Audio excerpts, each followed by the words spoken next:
Waktu podcast itu kan sebenarnya mantan istrinya Mas Kurnia tuh menghubungi saya lewat temannya. Ya.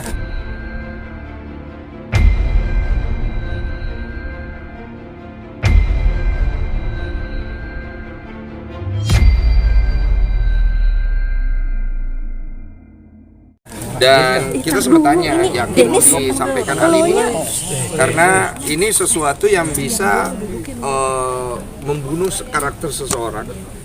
Tapi beliau menjelaskan bahwa saya terdesak dan saya dibilang saya ini nggak peduli suami segala macam gitu, dan bahkan ibunya merestui untuk ini, dia meluruskan. Tapi saya bilang ini bukan aib. Dia bilang mau nggak mau mas, mau gimana gitu. Ya saya pikir juga nggak fair juga kalau saya nggak kasih tempat.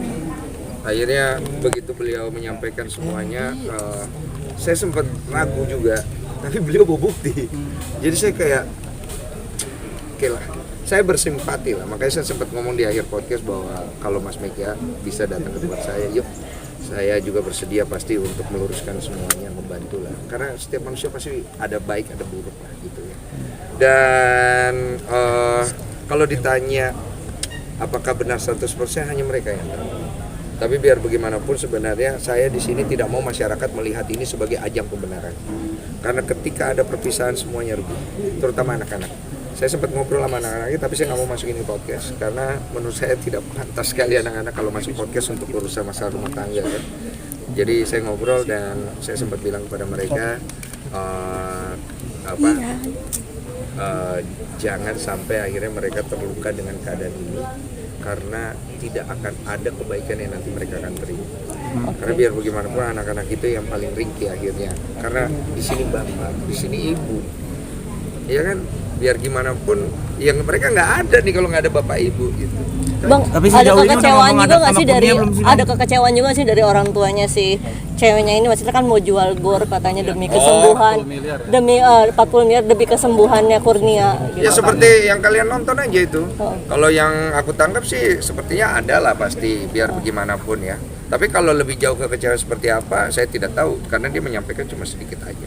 Oke. Di situ. Udah ketemu sama Kurnia, mungkin udah ada omongan belum sama komunikasi sama Kurnia Mega? Ada, saya sempat hubungi langsung Mas Kurnia, kalau misalnya ada waktu, yuk datang ke tempat saya. Jadi saya juga bisa both side ya, jangan sampai kesannya saya kayak berpihak ke siapa gitu, enggak.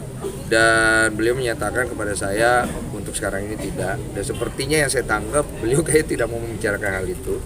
Jadi saya pikir saya juga nggak mau maksa, dan saya nggak mau juga Mas Kurnia Mega berpikir saya mau jahatin beliau, sama sekali nggak. Saya tahu bagaimana pahitnya rasanya berada di posisi yang tidak enak.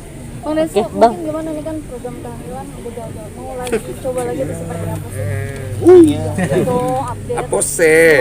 Tunggu kelarin dulu ini. Bang, terkait yang dia sampai mabuk-mabuk sampai usia 18 tahun itu benar itu. Oh, saya nggak tahu kalau itu. Tapi pemaparannya seperti itu. Iya, pemaparannya seperti itu. Kalau masalah benar tidaknya, ya saya nggak tahu itu. Kan saya cuma mendengarkan ya. Dan saya juga tidak mau orang akhirnya nanti kalau misalnya nggak benar ya, makanya saya mau undang Mas Mega kan maksudnya. Itu kan membunuh karakter orang soalnya. Tapi itu secara tidak langsung seorang atlet lah bisa dibilang kecolongan juga dong artinya lembaga tertutup dengan dia memiliki habit yang sangat tidak baik. Saya pikir segala perbuatan baik untuk menolong orang yang mengalami kondisi seperti Mas Kurnia Mega itu jangan dijadikan sebagai kekecewaan. Terlepas dari apapun masalah hidupnya Mas Kurnia Mega dengan mantan istrinya, beliau sakit. Beliau butuh bantuan, beliau sedang berjuang untuk hidupnya.